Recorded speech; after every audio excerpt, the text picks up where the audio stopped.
Thyroid के function के लिए थायराइड ग्लैंड जो होता है थायराइड हार्मोन प्रोड्यूस करता है, जो कि हमारे पूरे जिस्म का मेटाबॉलिज्म को कंट्रोल करता है। एक जिस्म को अच्छे से काम करने के लिए उसके मेटाबॉलिज्म का ठीक होना ज़रूरी है। अगर आप लोग अपने मेटाबॉलिज्म को कंट्रोल कर लेंगे तो आप अपने जिस्म में पैदा होने वाले मुख्तलिफ हार्मोन्स को अच्छे से प्रोड्यूस करवा सकेंगे।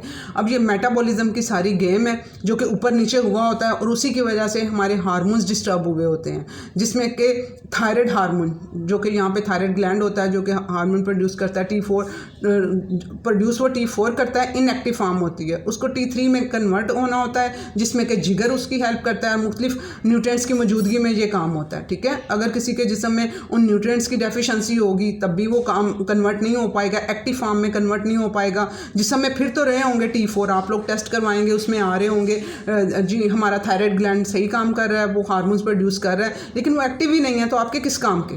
वो अंदर फंक्शन ही नहीं कर रहे हैं, आप लोगों का मेटाबॉलिज्म अच्छा करने में आपकी हेल्प ही नहीं कर रहे हैं।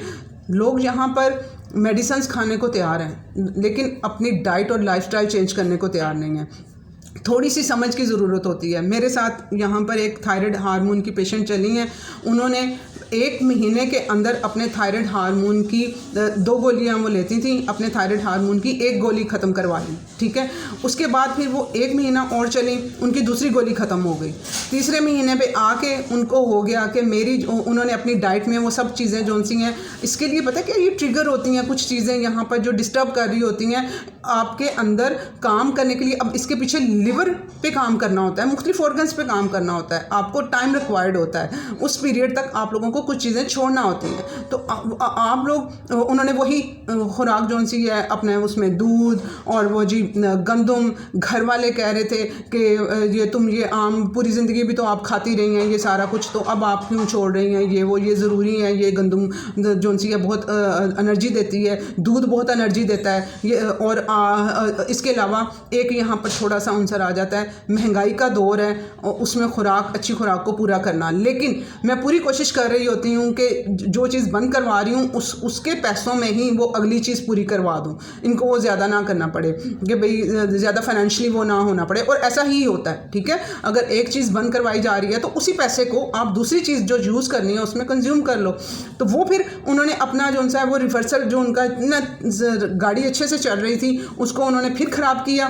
ठीक है, तीसरे महीने में जाके उन्होंने ख़राब किया अपने वो उसकी तरफ अपनी डाइट को का ख्याल ना रखे। उसमें से जो मैंने अभी क्या कहा कि थायराइड ग्लैंड को वो हार्मोन्स तो प्रोड्यूस कर देता है, लेकिन उसको एक्टिव फॉर्म में प्रोड्यूस करने के लिए कुछ ग़िज़ाइयत की ज़रूरत होती है जिनका मौजूद होना ज़रूरी है, उसके बगैर गाड़ी नहीं चलेगी। अब वो ग़िज़ाइयत जब नहीं देना बंद कर देंगे तो वो काम करना छोड़ देगा, वहाँ बात नहीं बनेगी। तो इस वजह से आप लोगों को अपनी हेल्थ को नेचुरल सोर्सेज से एक तो पूरा करना है। मेडिकेशन औरतें मेरे साथ यहाँ पे कंसल्टेंसी के लिए जो आती हैं 15-15 साल से अपनी मेडिसिन खा रही हैं थायराइड से रिलेटेड, तो डॉक्टर्स के साथ कनेक्टेड है, लेकिन उनका इशू सॉल्व नहीं हुए। दिन ब दिन उनके वो दूसरे इश्यूज उसके साथ साथ दूसरे ऑर्गन्स भी डैमेज होना शुरू हो गए। क्यों नहीं आराम आया? ठीक है, क्योंकि ये जो वक्ती तौर पे आपको दी जाती है, ये जो मेडिकेशन है इसकी ये वक्ती तौर पे आपको वो रिलीफ कर रही होती है। जैसे कॉन्स्टिपेशन हो रही है तो थायराइड की गोली लेंगे तो वो कॉन्स्टिपेशन को तो रोक देगी, वो वक्ती तौर पे होगा, अंदर उसके साइड इफ़ेक्ट हो रहे होते हैं। और उसके अलावा वो सिग्नल दे देती है आपके थायराइड ग्लैंड को, मैं हूँ ना, तुम्हें प्रोड्यूस करने की हार्मोन क्या ज़रूरत है? ये थायराइड ग्लैंड बना ही किस लिए? ये थायराइड हार्मोन प्रोड्यूस करवाने के लिए बना हुआ है। लेकिन जब आप बाहर से देते जाएंगे ना तो अंदर से वो ऑर्गन अपना काम करना छोड़ देगा। तो इस वजह से आप लोगों को सोच के समझ के इन सब चीज़ों को इम्प्लीमेंट करवाना है अपनी लाइफ में। आज के वीडियो में मैं यही बताने वाली हूँ कि ऐसे 5 जोनसी कॉजेज़ या ऐसी वजहें जिसकी वजह से आपका थायराइड ग्लैंड ट्रिगर होता है। जो थायराइड हार्मोन आपका अच्छे से काम नहीं कर पाता वो उसको ट्रिगर करती हैं जो 5 चीज़ें, वो आज मैं आप लोगों को समझाऊंगी। इस वजह से वीडियो आप लोग कंप्लीट सुना करें, समझा करें, तभी आप लोग जड़ तक पहुँच पाएंगे अपनी बीमारियों की। अस्सलाम वालेकुम, welcome to listen your body show. मैं अपनी health, disease, exercise, nutrition study की बेस पे लोगों की हेल्थ को इम्प्रूव कर रही हूँ। उन लोगों को अवेयरनेस दे के आएँ, आप लोग भी हमारी वीडियोस को सुने, समझें, इम्प्लीमेंट करें। दूसरी औरतें आप नीचे कमेंट्स पढ़ा करें जो ठीक हो रही हैं, वो बता रही होती हैं। और अभी तो ये कुछ कमेंट्स देती हैं जो कंसल्टेंसी के लिए मेरे पास आती हैं, वो बताती हैं कि हमने इतने महीने आपके साथ चले हैं तो मुझे हुआ कि मैंने इनकी 1-2 चीज़ें फॉलो करके मुझे इतना रिलीफ मिला है, तो मैं इनसे पूरी कंसल्टेंसी लेके अपना पूरा अपनी बीमारी को क्यों ना ख़त्म करूं। इस तरह से मेरे साथ औरतें आ रही होती हैं, मर्द आ रहे होते हैं, तो वो मुझे बड़ी खुशी हो रही होती है कि वो ट्रस्ट एक डेवलप करके तो वो इन चीज़ों को अप्लाई भी करती हैं। और आप लोग भी, और मेरा ये सब स्टडी बेस है, मैं कोई यहाँ पर अपने कोई व्यूज़ लेने के लिए वो चीज़ें नहीं डाल रही होती हूँ, मैं उसके पीछे मेरी स्टडी और रिसर्च बेस सारा कुछ चल रहा होता है। ठीक है। अच्छा, अब यहाँ पर पाकिस्तान इंडिया में इतनी स्पीडली कि थायराइड का इशू बढ़ रहा है। 80 से 85% जो उनसी औरतें हैं उनको थायराइड का इशू है, बाकी जो 15 से 20% जो उनसे मर्द हैं उनको भी थायराइड का इशू है। जो औरतें हैं इनमें बच्चियाँ भी शामिल हो रही हैं, छोटी एज की बच्चियों को थायराइड के इशू हो रहे हैं। अब इसमें उनको हॉट फ्लैशेस आ रहे होते हैं, इसके अलावा उनका वेट गेन हो रहा होता है, किसी का वेट लूज़ हो रहा होता है। वेट गेन जो ऑटोइम्यून डिजीज़, ठीक है, थायराइड की जो बीमारी है कि एक ऑटोइम्यून डिजीज़ है। अब ये ऑटोइम्यून डिजीज़ में जिसमें हाइपोथायराइडिज्म, जिसमें ये थायराइड ग्लैंड जो है वो काम नहीं, वो हार्मोन्स नहीं प्रोड्यूस कर पाता है, जो थायराइड हार्मोन्स हैं वो अच्छे से नहीं काम करते हैं, तो वो हो जाता है हाइपोथायराइडिज्म। ठीक है। और इसको आप लोग हाशीमोटोस भी कहते हैं। इसका नाम एक जो डॉक्टरी ज़बान में इसको नाम हाशीमोटोस दे दिया गया है। जो जब ये ओवर एक्टिव हो जाता है थायराइड ग्लैंड, ज़्यादा हार्मोन्स बनाना शुरू हो जाता है, तो उसे हाइपरथायराइडिज्म कहते हैं। तो वो इसमें क्या होता है, इसको उसमें ग्रेव डिजीज़ कहते हैं। इसका नाम ग्रेव, ऑटोइम्यून डिजीज़ में इसका नाम ग्रेव डिजीज़ आ जाता है। तो अब आप, और ज़्यादा जो है ना, ज़्यादा केसेस 90% केसेस जो से होते हैं वो हाशीमोटोस के होते हैं, जो ऑटोइम्यून डिजीज़ होती है, और इसके अलावा जो जिसमें के थायराइड हार्मोन्स कम बन रहे होते हैं, ठीक है, या एक्टिव नहीं हो पा रहे होते, ये होता है। जो हाइपर वाले हैं वो कम केसेस हैं, जो मेरे पास भी आ रहे हैं वो हाइपर वाले कम केसेस आ रहे हैं, बहुत कम, यानी कि कह लो कि आप 5 से 6% हाइपर इशू होता है, बाकी सारा हाइपोथायराइडिज्म वाले केसेस आ रहे हैं। तो वो अब उसकी क्या, उसको 5 चीज़ें ट्रिगर करती हैं, वो आप लोगों ने समझनी है। आपने अपने जो सेलुलर लेवल पे जाके काम करना है। आपकी जो सेल माइटोकॉन्ड्रिया है, जब सेल की एनर्जी पूरी होगी तो आपकी काम चल पाएगा। इसके अलावा जो आपने अपनी बॉडी में कचरा इकट्ठा किया हुआ है उसको रिड्यूस करेंगे तो काम बनेगा। ठीक है। उसके अलावा जो ज़रूरी बिल्डिंग ब्लॉक चाहिए होते हैं, ठीक है, प्रोटीन्स बनना है जिस्म के अंदर, प्रोटीन बहुत ज़रूरी है लिवर को काम कराने के लिए, उसने एंजाइम्स प्रोड्यूस करने होते हैं, प्रोटीन ने जाके बिल्डिंग ब्लॉक है हमारा, वो पूरे का आप देंगे पूरी अमाउंट में जिसमें उसे चाहिए होता है, तो तभी काम बन पाएगा। फ़र्ज़ करें जिसम एक बैटरी की तरह, एक बैटरी को 5 वोल्ट चाहिए चलने के लिए, अगर आप लोग उसे 3 वोल्ट दे रहे हैं, बाकी 2 वोल्ट का क्या, वो होएगा तो कंप्लीट चल पाएगी ना बैटरी। तो आपका जिस्म भी इसी तरह से ही, वो जो औरत हैं जिनको मैंने वो रिकवरी की तरफ गई और फिर वो उन्होंने छोड़ दिया सारा कुछ बीच में और अपना फिर वो उस तरफ ख़राबी की तरफ आई, वो उसकी वजह 3 वोल्ट दे रहे हैं तो 2 वोल्ट कहाँ जाएंगे जो पूरे करवा रहे हैं। तो इस वजह से आप लोग तरीके से लेके चलेंगे तो सब कुछ ठीक हो सकता है। अच्छा, अब यहाँ पर और 60 to 70% ऐसे लोग हैं जिन्हें पता ही नहीं है कि हमें थायराइड का इशू है, तो वो आप अवेयरनेस हासिल करें तभी आप लोग वहाँ तक पहुँच पाएंगे। हाथ पाँव ठंडे आप लोगों के रह रहे हैं, बाल गिर रहे हैं, हॉट फ्लैशेस आ रहे हैं, इसके अलावा आप लोगों को ब्रेन फॉग हो रहा है, ठीक है, समझ ही नहीं आ रही है करना क्या है, अगला बंदा क्या बोल रहा है, मुझे क्या करना है, पूरे दिन को कैसे लेके चलना है, हस्बैंड कैसे बोल रहा है। एक फ़ीमेल आई मेरे साथ बाहर से, कंसल्टेंसी ऑस्ट्रेलिया से उन्होंने ली जी, बहुत ज़्यादा वो इशू हैं मेरे साथ और हस्बैंड भी इस तरह से लड़ाई करता, मुसलसल वो परेशान थी, रोए भी जा रही थी और इस तरह से वो अपने इश्यूज़ बता रही थी। क्या पता उनके हस्बैंड को कितने बड़े इश्यूज़ चल रहे हैं, उनकी हेल्थ में किस तरह से कितनी ख़राबियाँ चल रही हैं। ठीक है, आप तो अपना रोना रो रही हैं ना, तो वो उस बंदे का क्या, उसके साथ जो इश्यूज़ हैं। तो ये आप लोग अपने फैमिली लेवल पे तभी आप औरतें अपना पार्टिसिपेशन दे पाएंगी जब आप अपने इसको समझ के अपने हिस्सा बना लेंगी।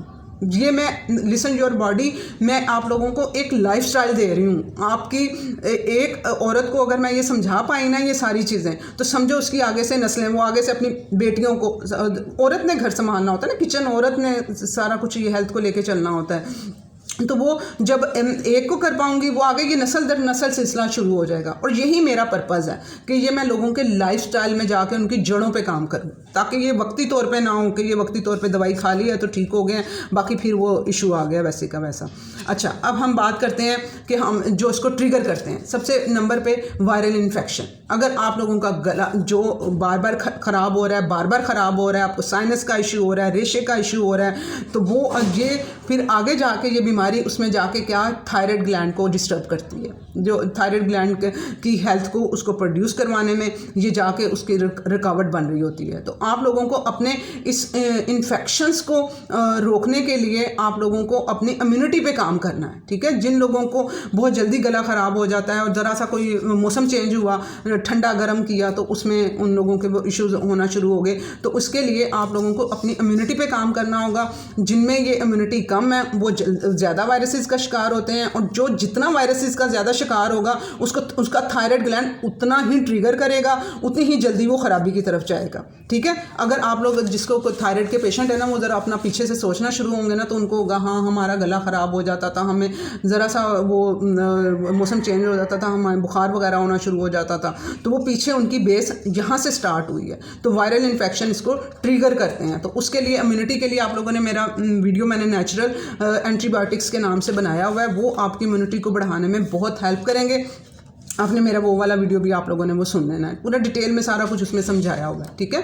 अब यहाँ पे वायरस, बैक्टीरिया, फंगस जो सी हैं, ये थायराइड ग्लैंड को ट्रिगर करने में वो वजह बन रही होती हैं, ठीक है। जब अंदर आपके औरतें आती हैं, जी हमारे पाँव पे फंगस लगी हुई है, वो सिर्फ पाँव पे नहीं लगी हुई, वो तो एक निशानी बाहर जिस्म चीख के बता रहा है कि मेरे पाँव पे ये इशू अंदर तुम्हारे बन रहा है। वो अंदर भी फंगस लगी पड़ी है, उन लोगों की आंतों में, उनके मैदे में जो अंदर बैक्टीरिया, बैड बैक्टीरिया उनकी आंतों में ग्रो किए हुए हैं, फंगसेस ग्रो की हुई हैं, वायरसेस ग्रो किए हुए हैं। तो वो ये अंदर भी ये सब कुछ चला हुआ है, बाहर तो उसकी सिर्फ छोटी सी तस्वीर आई है बाहर, ठीक है। तो ये एक पहली चीज़ ये ट्रिगर करेगा, इसके लिए आपको अपनी इम्यूनिटी पे काम करना होगा। दूसरी बड़ी वजह जिसे कि मैं कहती हूँ कि ये पहली बड़ी वजह होनी चाहिए, वो क्या है, अनहेल्दी जो उनसे इमोशनल स्ट्रेस, ठीक है।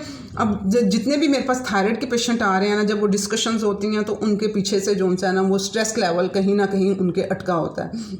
अब इसमें टॉप के 3 आ जाते हैं, फियर, खो जाने का डर, उसके बाद ग्रीफ, रिश्तों के टूटने का डर, ठीक है, किसी के पेरेंट्स की डेथ, उसके अलावा कोई बहन भाइयों से लड़ाई, उसके अलावा किसी की एंगेजमेंट टूट गई है, किसी से जो सा है वो 30 साल का जो लड़का जिसे कि मैंने 5 से 6 महीने में ऑटोइम्यून डिजीज़, गट की शदीद किस्म की, कुछ हज़म नहीं हो रहा है, बिल्कुल तबाही मची हुई जिस्म की, अपनी जॉब तक उस बंदे ने छोड़ दी हुई। तो वो उसके मैंने गट पे काम शुरू किया, ठीक है, गट से उसका मैंने वो शुरू किया, और उसके पीछे उसकी वजह क्या थी, उसकी एंगेजमेंट टूटना, ठीक है, जो कि चल रही थी, जो भी उसका सिलसिला था वो टूटी। उसके बाद उसके अब्बू की डेथ, अम्मी की डेथ, वहाँ पे जाके उसका काम स्टार्ट हुआ, ख़राबी होना शुरू हुई। तो उसकी वजह से फिर वो सारे उसके वो इश्यूज़ थायराइड की तरफ और ऑटोइम्यून डिजीज़ की तरफ उसके गए। तो आप लोगों ने अब यहाँ पर कोई भी हो ना, आप लोगों ने अपने स्ट्रेस लेवल पे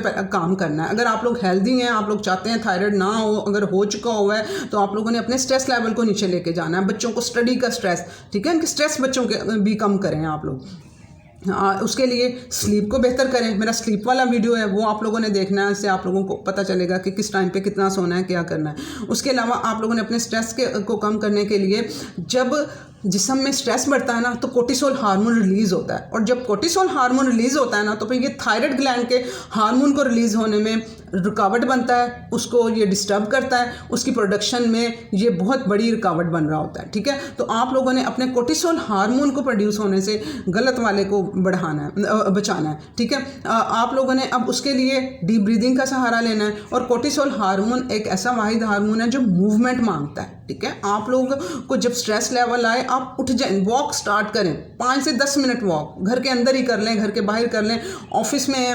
और जो वरी, तीसरे नंबर पे वो वरी है, जो मैं स्ट्रेस की बात कर रही हूँ कि परेशानी। अब उस परेशानी में क्या आ जाता है, आपकी फाइनेंशियल परेशानी, घर में कोई इशू चल रहे हैं फाइनेंशियली, उसकी परेशानी, जॉब की परेशानी, बॉस का डर, ठीक है, उसका स्ट्रेस, ये सारी चीज़ें जो सी हैं ना, मिलके किसी की शॉप पे आप काम कर रहे हैं, वो आप अपने जो मालिक है उसका डर, ये सारी चीज़ें, बच्चों को पढ़ाई का डर, ये सब फियर जो से इस तरह की, ये सब, ये वरी, ग्रीफ, ये सब वजह बन रही होती हैं थायराइड ग्लैंड और ऑटोइम्यून डिजीज़ की तरफ जाने के लिए। तो आप लोगों ने अपने उस टाइम पे उस स्ट्रेस को कम करना है, ठीक है, अपना कोर्टिसोल लेवल कम लेके जाना है, वो आपने मूव करना है, थोड़ी वॉक करनी है, ताकि उस टाइम पे आप अपनी बॉडी को सिग्नल दे सकें। अदरवाइज़ वो अंदर से रिलीज़ होता जाएगा, आपका जो कोर्टिसोल हार्मोन है वो रिलीज़ होता जाएगा। आप जब मूव करेंगे आप सिग्नल दे देंगे ओके मैं कुछ कर रहा हूँ तुम्हारे लिए, ठीक है। ब्रेन फ़ौरन फिर स्टॉप कर देगा हमारे एड्रिनल ग्लैंड को कि ये कोर्टिसोल हार्मोन प्रोड्यूस करना बंद कर दो।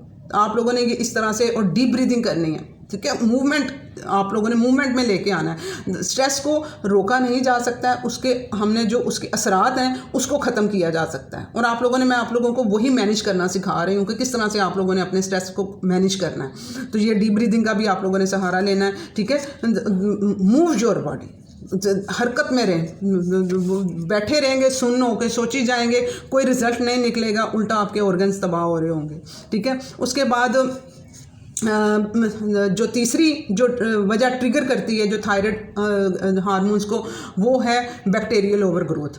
अब यहाँ पर मेरे पास जो कंसल्टेंसी के लिए आते हैं लोग, उनके जो थायराइड के जिनको इश्यूज़ हैं उनके पीछे एच पैलोरी उनके मैदे के अंदर बना होता है, ठीक है। जो एच पैलोरी है वो मैदे के अंदर वो होता है हमारे, लेकिन वो एक्टिवेट नहीं हो पाता जब तक मैदे का तेज़ाब बहुत कम नहीं हो जाएगा। जब मैदे का तेज़ाब कम हो जाता है तब फिर वो अपना उठ जाता है, फिर वो जाके वो तबाही अंदर में चाह रहा होता है। लोग अपने स्टूल टेस्ट और पता नहीं क्या क्या करवा के खप रहे होते हैं। सिंपल सी आप लोगों ने चीज़ें करनी है। आपने अपने बॉडी अपने ख़ास तौर पे मैदे में ये एच पैलोरी, ख़ास तौर पे इसमें थायराइड के पेशेंट के लिए मैं बात कर रही हूँ। आप लोग अपने मैदे पे काम करें, ठीक है, अपने गट पे काम करें। अब इसके लिए कोई चूरन फकियाँ आप लोग जो खा रहे होते हैं वक्ती तौर पे अपने वो उसको रिलीफ देने के लिए कि हम लोगों का जो डाइजेशन ठीक हो जाए, वक्ती तौर पे उसको नहीं करना। बाहर से कितने तेज़ाब आप लोग फेंकी जाएंगे अंदर। आप लोगों को जब तक अंदर से आप अपने काम नहीं करेंगे, अपना स्ट्रेस लेवल, और जब बॉडी स्ट्रेस में आती है ना तो तब हमारे टू ब्रेन है, एक यहाँ पर एक गट के अंदर, आंतों के अंदर, ये आपस में इतनी तेज़ी से औरतें चुगलियाँ नहीं करती हैं जितनी तेज़ी से ये ब्रेन फ़ौरन सिग्नल दे देता है, भाई गट को सिग्नल देता है भाई बॉडी स्ट्रेस में है। वो वहीं पे अंदर मैदा भी जो सा है ना वो तेज़ाब निकालना छोड़ देता है। एक तो वैसे ही 30-35 साल के बाद जो सा है ना वो तेज़ाब मैदे का जो हाइड्रोक्लोरिक एसिड जो हमें बहुत इंपॉर्टेंट होता है हमारी प्रोटीन को डाइजेस्ट करवाने के लिए, वो निकलना होता है। तो वो फिर वैसे ही एक नेचुरली तौर पे कम हो जाता है। दूसरा हम लोगों ने गलत खुराक खा के, तीसरा स्ट्रेस ले लेके, तो वो फिर वो वहीं पे जो मैदे के सारे सेल्स होते हैं वो सारे अकड़ जाते हैं और वो कोई कुछ रिलीज़ नहीं करते हैं। वो फिर आपका खाया हुआ अंदर ऐसे घुट पड़ा होता है, वैसे का वैसा अनडाइजेस्टेड आंतों में जाता है, फिर जाके आगे लीकी गट और सीबो वगैरह करा रहा होता है। तो आप लोगों ने सिंपल अपने स्ट्रेस लेवल को कम करें ताकि वो नेचुरली प्रोड्यूस होना शुरू हो आपका तेज़ाब। उसके अलावा आप लोगों ने